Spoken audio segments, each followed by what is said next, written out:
Assalamualaikum warahmatullahi wabarakatuh. Masih aku semuanya balik lagi di Dorina Tak Tak. Happy terus, no galau-galau. Gimana kabarnya? Udah 1 minggu nih kita nggak ketemu ya. Oke, hari ini di episode kali ini nih kita akan meneruskan tentang bahasan kita atau talk kita di minggu lalu yang judulnya adalah gagal menikah.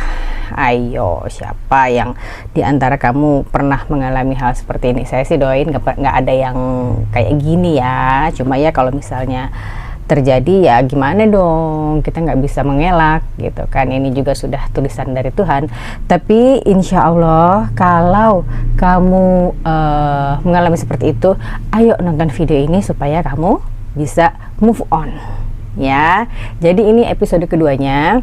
Yang pertama itu kita sudah bahas banyak banget ya, kita nggak akan mengulangi lagi.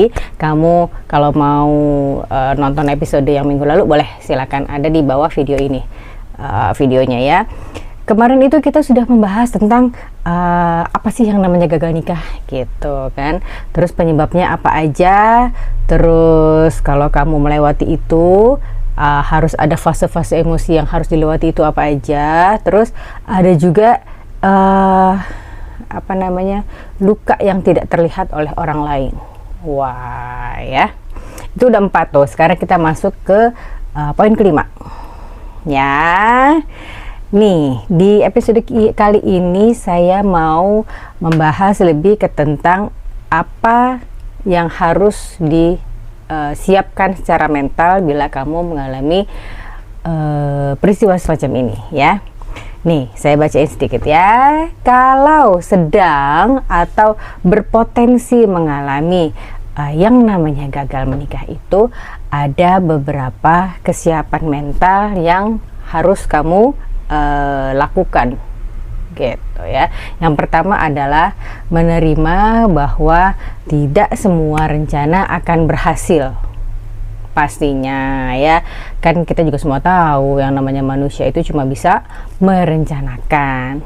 Yang menentukan siapa?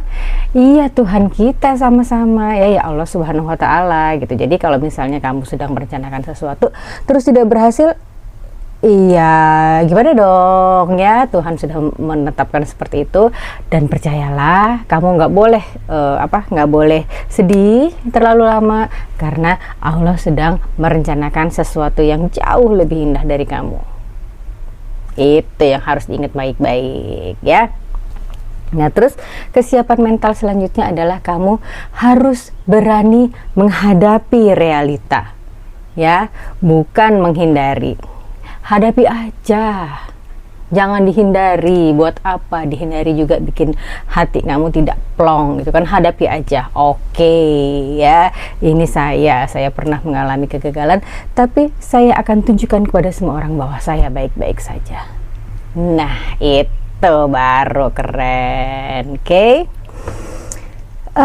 Selanjutnya, kalau kamu sudah berani menghadapi kenyataan, kamu harus bisa memisahkan antara cinta dan kecocokan ya.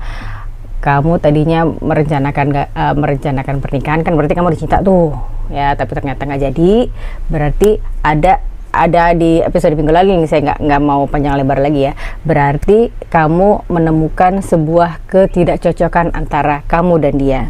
Bisa saja sebagai pribadi, bisa saja antar keluarga ya kan. Tonton episode minggu lalu makanya biar tahu, saya udah jelasin panjang lebar di situ ya. Nah kamu harus bisa memisahkan antara cinta dan ketidakcocokan, karena beda.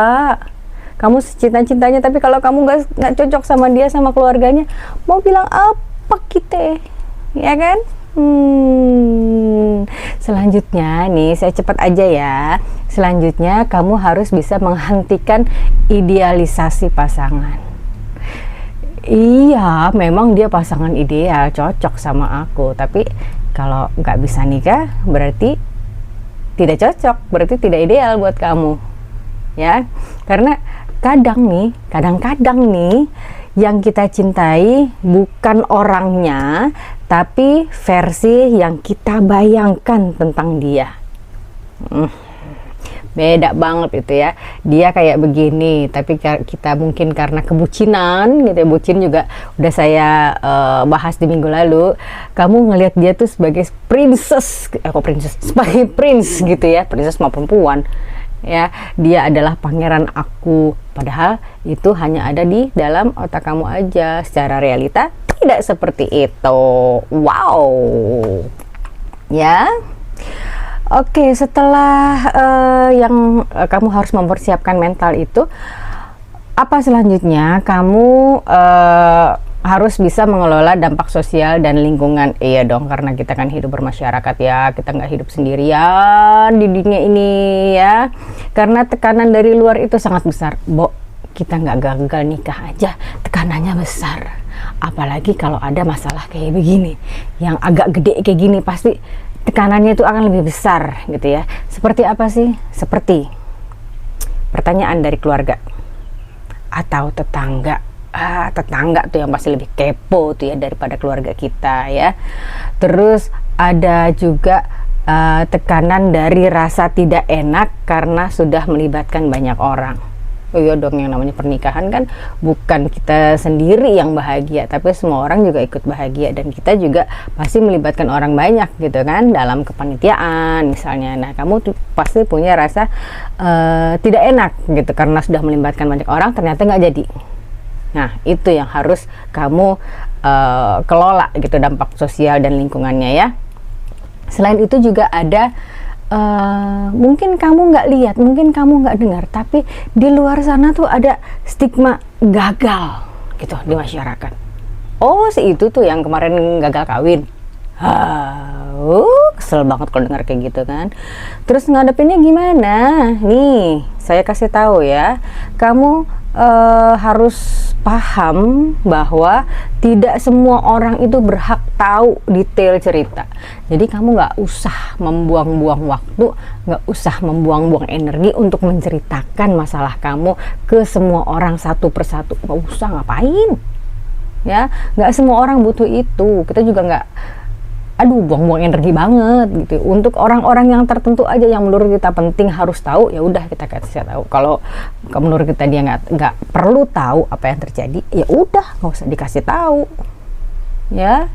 Nah, ini nih maksud saya adalah kamu harus memilih circle yang aman untuk bercerita ya.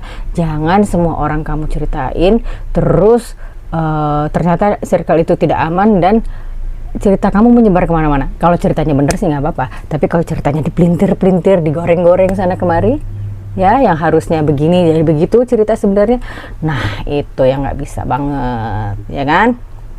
Dan kamu harus ingat bahwa hidup kita, hidup kamu itu bukan untuk memenuhi ekspektasi orang lain.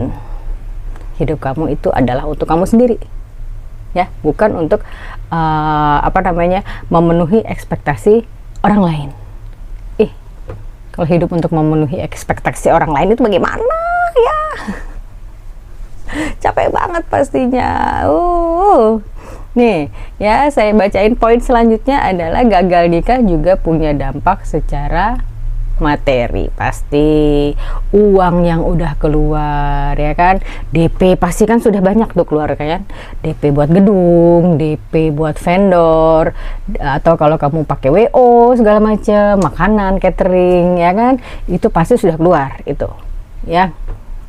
Terus udah gitu apalagi, nah kalau kamu sama dia sudah sedemikian sedemikian seriusnya membicarakan rumah tangga, kamu pasti sudah punya barang-barang atau aset-aset yang sudah dibeli bersama. Misalnya rumah yang kamu nabung, dia nabung. Nah itu tuh kan, itu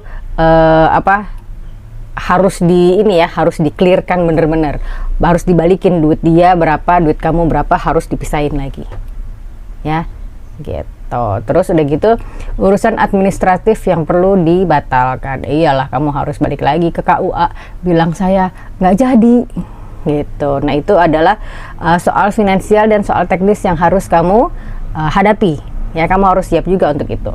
Yang bisa kamu lakukan adalah fokus pada apa yang bisa diselamatkan, bukan yang sudah hilang. Jadi kalau misalnya kamu sudah nabung sekian, dia nabung sekian, terus beli rumah bareng-bareng, kalau tidak ada jalan keluarnya, ya udah kamu fokuskan pada apa yang bisa kamu selamatkan, bukan pada apa yang hilang. Kalau misalnya tidak ketemu titik terang pembagian uangnya, ya sudah, fokusnya pada diri kamu sendiri. Kamu yang benar-benar harus diselamatkan daripada uang yang hilang itu, ya. Kamu di sini juga harus relate banget dengan yang tadi saya ngomongin. Kamu harus berkomunikasi atau komunikasikan dengan jelas dan dewasa soal pembagian ini. Jangan, lah kan gagal nikah gara-gara kamu, bukan gara-gara aku. Kenapa jadi aku harus menanggung? Nggak bisa begitu ya. Harus komunikasikan dengan jelas dan lebih dewasa. Jangan mau otaknya sendiri aja yang menang atau otaknya dia sendiri yang menang, ya. Nah, selanjutnya yang paling penting adalah dokumentasikan kesepakatan untuk menghindari konflik lanjut. Harus ada dokumentasinya tuh, pembagian rumah yang nggak jadi dimiliki bersama gitu misalnya kan, sekian persen buat ini, sekian persen buat itu, sekian ini buat itu, segala macam itu harus didokumentasikan. Supaya apa? Supaya masa depan kamu nanti tidak supaya jelas masa depan kamu. Ini ada buktinya nih, ya. Dulu kita pernah berkomunikasi dan mengambil kesepakatan seperti ini. Agak ribet ya, tapi ya nggak apa-apa lah. Ini kan adalah salah satu fase hidup yang harus kamu alami kan, ya. Terus itu adalah kamu harus menata ulang hidup setelahnya. Pastinya dong ya. Setelah gagal nikah itu, yang harus kamu ingat bahwa hidup itu tidak akan pernah berhenti. Life must go on ya. Meskipun rasanya di dalam otak kamu hidup tuh stop sampai di situ saja. Agak gimana ya, namanya juga patah hati ya, gimana ya gitu kan. Terus yang langkah kamu apa langkah apa yang bisa kamu lakukan? Aduh, ngomongnya kalau udah belibet gini ya. Kamu bisa kembali membangun rutinitas atau aktivitas-aktivitas kecil yang mungkin dulu kamu abaikan gitu ya. Kamu bisa kembali ke hal-hal yang dulu kamu sukai, ke hobi kamu misalnya. Ya, terus udah gitu kamu bisa memperluas relasi dan aktivitas. Ingat seperti yang saya bilang tadi, hidup itu terus berjalan.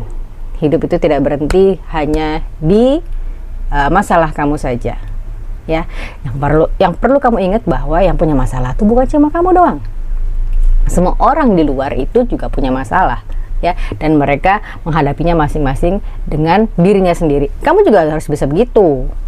Ya, nah ini nih yang mungkin agak terlupakan, yaitu kamu tidak boleh atau jangan terburu-buru masuk dalam hubungan yang baru hanya untuk mengisi hati kamu yang kosong.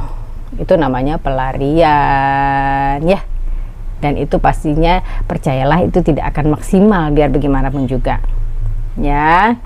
Gitu. Yang paling penting nih, saya bacain lagi, gagal menikah itu bukan berarti gagal dalam hidup. Kadang itu justru bentuk penyelamatan dari sesuatu yang lebih menyakitkan di masa depan, ya kan? Pastinya. Terus dari kejadian yang kamu alami ini yang yang menyakitkan ini, apa yang harus kamu pelajari lagi tanpa menyalahkan diri sendiri? Ingat, tanpa menyalahkan diri sendiri, yaitu refleksi ya, melakukan refleksi itu penting tapi harus sehat ya. Kamu harus ingat lagi apa tanda-tanda yang dulu diabaikan. Nah, itu ada tuh di episode 1 tuh kamu nonton ya. Di bagian mana komunikasi kurang berjalan dan apakah keputusan diambil karena tekanan. Itu harus kamu betul-betul belajar dari apa yang terjadi tadi tanpa menyalahkan diri kamu sendiri. Ya, hindari jebakan untuk menyalahkan diri kamu. Mungkin diri kamu ada yang salah ya, tapi udah jangan terjebak dalam oh iya gue salah ya, ini gue salah ya, terus kamu ulang-ulang bahwa kamu salah. Itu nggak boleh kayak gitu ya. Atau sebaliknya menyalahkan pasangan, nggak bisa kayak gitu, pasti dua-duanya salah kalau dalam hal ini ya. Tujuannya bukan mencari siapa yang salah, tapi memahami pola agar tidak terulang lagi di masa depan. Oke, nih saya ambil kesimpulan dulu ya. Jadi kesimpulan dari 2 episode yang sudah kita tonton sama-sama. Ini episode 1, part 1 dan part 2, bukan episode ya. Part 1 dan part 2 adalah gagal menikah adalah pengalaman yang kompleks. Ya, itu melibatkan emosional, melibatkan sosial, pasti kan, bahkan eksistensial kita sendiri. Pastinya gitu ya.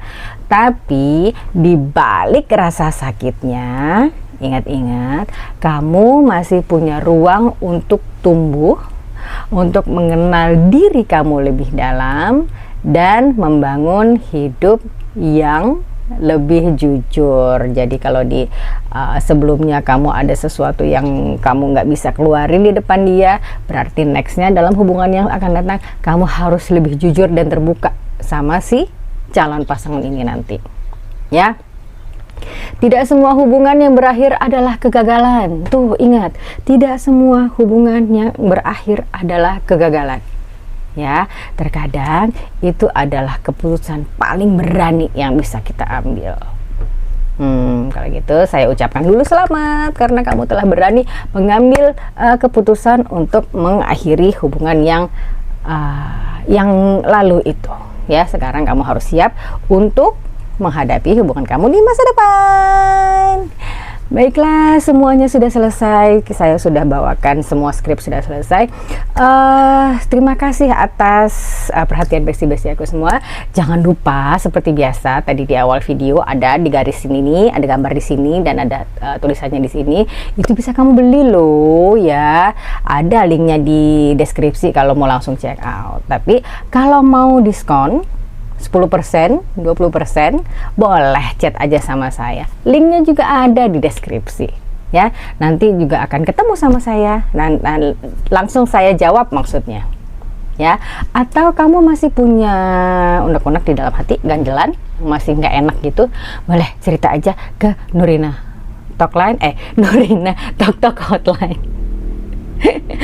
Kalau udah mulai salah-salah gitu ya, Nurina Talk Hotline di sini ya. Kamu add dulu, kamu langsung DM juga boleh kok, nanti ada yang standby dan ujungnya juga nanti akan ke saya ya. Baiklah, terima kasih atas perhatian besti-besti aku semuanya.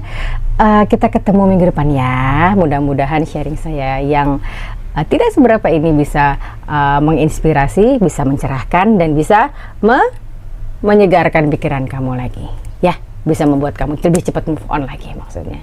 Baiklah, terima kasih. Assalamualaikum warahmatullahi wabarakatuh. Bye. Thank you for watching Nurina Talk Talk.